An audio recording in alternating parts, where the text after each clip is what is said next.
Amigos televidentes, de regreso. Ustedes vieron que en esta semana o finalizada la pasada se publicaba en algunos medios el salario que cobraban altos ejecutivos del gobierno o de la política en general o de instituciones autónomas relacionadas con la política. El caso es que se suscitaba o ciertos medios promovían un debate sobre la necesidad de reformar la ley de servicio civil, no solo en los salarios, sino en otros aspectos que vamos a intentar abordar. Para ello, Luis Pedro Álvarez, de la bancada Encuentro por Guatemala, el diputado Álvarez, que ya es conocido. Luis Pedro, bienvenido por esta tu casa. Y también a Adrián Zapata, abogado laboralista. Adrián, buenas noches. Buenas noches. Yo retomo una frase. ¿Sirve para algo la ley del servicio civil? Bueno, además de para leerla, venderla y empastarla. Para hacer bulto. Realmente para hacer bulto. La ley de compras y contrataciones del Estado y la ley de servicio civil no sirven absolutamente para nada. Son burladas completamente, lastimosamente, ojalá que fuera una broma, pero es algo trágico. Y tú decías, escuchaba yo el segmento anterior y tú decías que en Guatemala tal vez hay muchísima permisividad, tal vez le quito el tal vez, hay mucha permisividad al tema corrupción. Y la corrupción se traduce en muertes, se traduce en sufrimiento, se traduce en falta de infraestructura, en falta de competitividad, en muchísimas cosas. Por ejemplo, el tema de los contratos 029, que para muchos abogados, y vamos a platicar ahí más adelante con Adrián, el tema de la legalidad o no de los contratos 029, que es una forma de burlar la ley de servicio civil, porque dice claramente la ley. La idea, la intención era buena, era que una ley pues regulara las relaciones laborales de los empleados públicos de conformidad con lo que establece la Constitución Política de la República, para que hubieran incentivos dentro de la administración pública, valga la redundancia, para ir subiendo en la carrera, etcétera. Eso no existe, los incentivos no existen. Dice aquí también la Constitución que los trabajadores del Estado están al servicio de la administración pública y nunca de partido político, grupo, organización o persona alguna. Mentira. Entonces yo creo que aquí tratamos de hablar con la verdad. Yo creo que este es un espacio donde se puede hablar libremente así, y eso no está pasando. Entonces tenemos el caso, por ejemplo, que nosotros denunciamos en Encuentro por Guatemala, el caso de Aeronáutica Civil con más de 1.200 contratos 029. 029 es un renglón de los que se usan en el Estado, que son servicios técnicos profesionales. No son ni técnicos ni profesionales y no hacen nada en la mayoría de los casos. Cuando hay 211 empleados en renglón 011, que son los empleados permanentes, que por decirlo así son los que sacan realmente la tarea en aeronáutica, nosotros si pedimos el desplegado, pedimos los informes de esos 1.200 empleados, nunca nos los mandaron. Destituyeron en ese momento al interventor, se acordarán ustedes, por el tema de las compras de los shampoos, etcétera, que nosotros denunciamos, y les pedí la copia de los informes que hacían estas personas. No hay informes, no hacen nada. Estás hablando más de 100 millones de quetzales al año, solo en aeronáutica civil. Otra cosa, como han cambiado 3 interventores, y solo estoy poniendo un ejemplo, 3 interventores en esta administración, cada vez que hay un cambio de interventor, se reemplazan más de 600 de esas plazas. Nosotros analizamos cuántas plazas eran cambiadas al hacer un cambio de interventor. Más de la mitad eran cambiadas. Son un botín político. Las plazas en el Estado se han convertido en un botín político, y en el cual no solo favorece a aquellos que están cercanos al partido de poder, que independientemente si son verdes, amarillos, a naranjas o el que fuera en el futuro, va a pasar lo mismo, porque el incentivo perverso está escrito. Adrián, ¿qué se puede hacer? Bueno, o ¿cómo lo ves tú? Mira, yo creo que partir de la casuística o de lo que estamos viendo hoy es una visión que no abarca la integralidad del problema. Creo que el Estado necesita existir per se y necesita ser un Estado fuerte. Discutamos si es un Estado grande o un Estado fuerte, pero necesitamos un Estado fuerte. Y en esa medida el servicio público o la burocracia es básica. Entiendo la burocracia con la especialidad que ésta requiere y más allá de una mala palabra. Hay muchos servidores públicos que con las condiciones que tienen y los salarios que tienen, porque lo que salió en los medios no es el grueso del servicio público de este país. En este país hay gente que trabaja en condiciones de verdad muy precarias y sacan la tarea. Yo a ese tema quería ir, Adrián. Por ejemplo, vemos la Policía Nacional, que no ha recibido salario y que es fundamental para nuestra sobrevivencia. Y vemos inclusive el Ministerio Público, que al día de hoy se le adeuda más de 300 millones. Y hay una amenaza que no se puedan pagar aguinaldos. Entonces, ¿cómo hacemos para que esta disparidad que existe hoy día, donde unos pocos, una élite, se beneficia con salarios de 100,000, 75,000, más viáticos, más carros, más casas, puntos, etcétera, y otra mayoría no está percibiendo ni siquiera un salario digno. Mira, yo creo firmemente que el tema es abordar el problema desde la especialización y generar un servicio público con una retribución digna. Evidentemente la carrera administrativa es básica, no se puede seguir desperdiciando todo el expertise que se genera en los cuadros técnicos en la gerencia media. Los cargos políticos, pues es entendido que en una transición tengan que cambiar, pero todo ese expertise y todo ese bagaje de conocimiento tiene que quedarse allí. El Estado ha invertido en mucha de la formación de esta gente como para que de un plumazo se vaya en una transición. En ese sentido también tenemos un contrapeso, que es justamente la dinámica laboral y la protección laboral que tiene el servidor público, que además no es por gusto, es decir, toda la protección laboral es fruto de los abusos de la parte empleadora a lo largo de la historia. Entonces, en ese sentido, tenemos que entender también que la esencia del servicio público es distinta de la esencia del servicio privado. Es decir, en lo privado, los vínculos laborales buscan fines de lucro. En el servicio público es servicio. Y por ende allí tiene que haber un entendimiento distinto. No hay jurisdicción privativa como tal. Necesitamos una jurisdicción especializada en el tema administrativo. Pero ¿y qué hacemos para que nuestro sistema se convierta en un sistema que sirva? Por ejemplo, uno lo ve en Taiwán, como el servicio público es el cuarto poder. Es el cuarto poder, es evaluado, es una honra estar ahí, pasa por aprobación y evaluación inclusive del mismo usuario.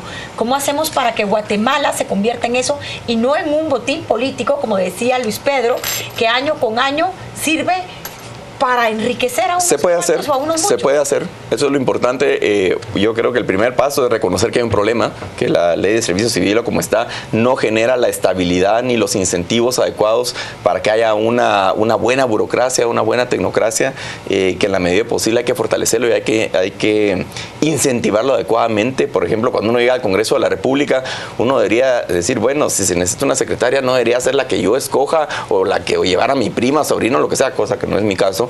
Pero que uno llamara a la oficina de servicio civil y lo hemos visto en muchos países donde las personas dicen, mira, el perfil que se necesita es esto, y regresan. Yo compartía con unos senadores en los Estados Unidos y le regresan al funcionario público 5, 8, 10 perfiles y entonces uno ya escoge, pero vienen de la oficina de servicio. Ahora, contestando la pregunta que tú hacías, ¿cómo se puede hacer para mejorar esa ley?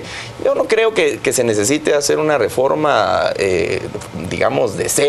Yo creo que lo que se necesita es eliminar las excepciones, las famosas excepciones a la regla. Por ejemplo, aquí hablamos en los servicios, dice la ley de servicio civil que tú puedes entrar al gobierno de 3 formas. Servicio exento, que es lógicamente algunos empleados de confianza de los funcionarios públicos, por ejemplo, los ministros que son nombrados por el presidente, tienen lógica, puestos políticos o de alta jerarquía. Después los servicios sin oposición, eso ya genera un problema, y los servicios con oposición, que son los, digamos, por carrera. Lo que tenemos que fortalecer es los servicios por oposición, es decir, tratar de eliminar al máximo los servicios sin oposición. Y, por ejemplo, en los casos de servicios exentos, hablan en el numeral 12 del artículo 32 de la Ley de Servicio Civil, las personas que sean contratadas para prestar servicios interinos, ocasionales o por tiempo limitado por contrato especial. Muy amplio, es muy vago. Después resulta todo lo meten ahí. Meter una cuña, Adrián. ¿Los sindicatos son parte del problema o son la solución? Porque aquí está, digamos, el funcionario que tú has dicho útil, el establishment que cambia, pero luego aquí hay un elemento sindical que yo no tengo muy claro si es un problema o es parte de la solución. Bueno, yo creo que los vicios que contiene no una sobreprotección, sino un mal manejo de los derechos laborales conceptualmente entendidos desde lo público, se prestan para abusos. Es decir, los sindicatos como figura es algo que debería ser el principal bastión y la principal herramienta y el mayor valor de una empresa o de una institución pública. Juzgarlo en función del actuar de una persona es delicado. El principal aliado para el éxito de una empresa o de una institución pública debería ser su recurso humano. En esa medida, deberíamos entender que un sindicalismo responsable, entendido como tal, podría ser justamente lo que catapulte, es más, debería ser quien motive e impulse desde el legislativo reformas a la ley de servicio civil. Hay que entender también que en la ley de servicio civil, de hecho, se regula que los empleados públicos no pueden ser despedidos, incluso si no existe justa causa. Gran diferencia con el servicio privado. ¿Por qué? Justamente porque el servicio prestado es eso, un servicio. Entonces, todos estos vicios y estos vericuetos que se han encontrado a la ley hacen incluso un difícil manejo. Les voy a poner un ejemplo. En el tema de salud, un enfermero acusado de pederastría, que está asignado a la pediatría de un hospital, no puede ser removido porque se le cambian las condiciones laborales. Peor sería un emplazamiento. Entonces, ahí debería haber una figura responsable de liderazgo sindical, justamente para entender que los fines, si bien es cierto, filosóficos son la protección de la clase trabajadora, también lo es que es en función de un servicio público. Otra pregunta que yo quiero hacer para los dos, y me la contestan más o menos en tiempo no muy... se dice el funcionario público no recibe un salario digno, o debería de recibir un salario más digno. Veámoslo, vaso medio lleno, vaso medio vacío.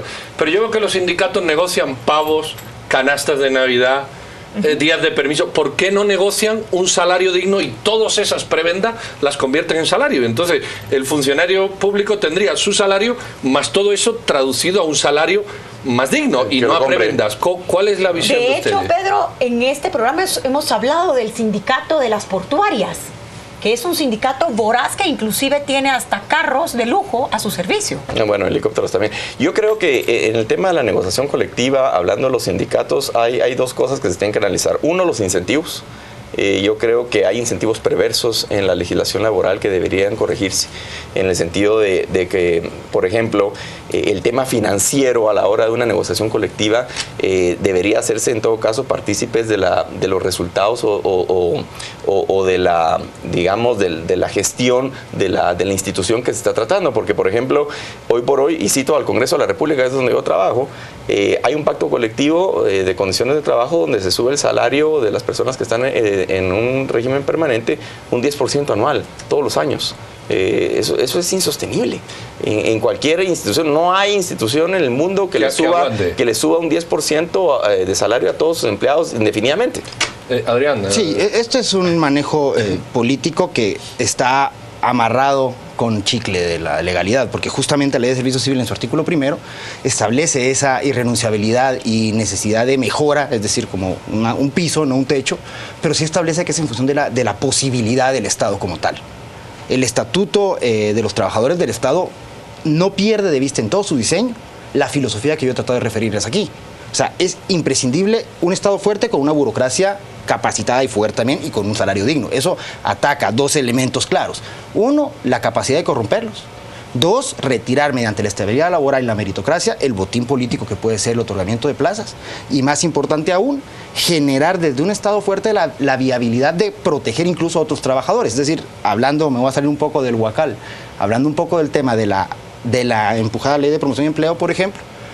Creo que deberíamos entrarle primero a la Ley de Servicio Civil para generar un Ministerio de Trabajo fuerte que pueda controlar alguna de estas flexibilidades antes de poder empezar a pensar en otra cosa. Ahora, Luis Pedro, estamos ¿será en posible? Tiempo. Yo 30 solo quiero segundos. cerrar en 30 segundos. Cerremos. En año electoral, tú que perteneces a un partido político y estás de cerca en el Congreso, en año electoral, ¿es posible crear o reformar la Ley de Servicio Civil cuando estamos viendo que la mayoría de candidatos lo que ofrecen a diestra y siniestra son los cotizados puestos y bueno, plazas como en tú el dices, la mayoría de candidatos, lastimosamente nosotros no, nos consideramos un partido responsable.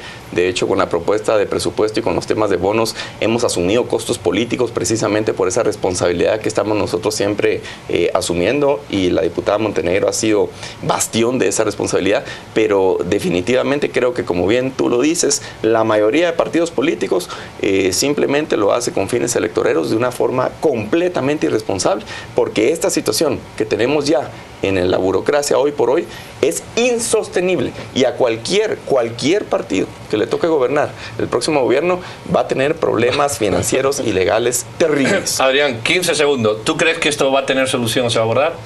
Yo esperaría que sí. Creo que es básico fortalecer los liderazgos responsables, y en ese sentido se traduce incluso para la gente al emitir el voto para llegar al Congreso. El bagaje de leyes que tiene unas deficiencias abismales que complica la gestión de un abogado o de un juez incluso, es fruto de una legislación deficiente. Volvemos a lo mismo, la responsabilidad a la hora que los ciudadanos ejerzamos nuestro voto. Pues ahí han visto ustedes un presupuesto que no nos llega y se reparte como quiere, y unos funcionarios civiles que ni tienen todas esas garantías, prebendas, reconocimiento y responsabilidades que Adrián apuntaba, y sí adolecen de todos esos defectos que el diputado Luis Pedro Alves de alguna manera resaltaba, aunque ambos están de acuerdo como todos en que hay que entrarle a una reforma sustancial del tema para tener buenos funcionarios. Bueno, dos problemas más a resolver, quizás no por este gobierno, a ver si el que viene se atreve. Luis Pedro, muchísimas gracias. Adrián, a ti también. Doña Silvia, no tenemos más tiempo, así que nos vamos con Rosario Orellana a Deportes. Nos Y vamos nada más. directo. Tengan feliz noche y léanse todo lo que le hemos dicho aquí que deben de mirar, para que no se le pongan los pelos de punta. Tengan feliz noche. Buenas noches.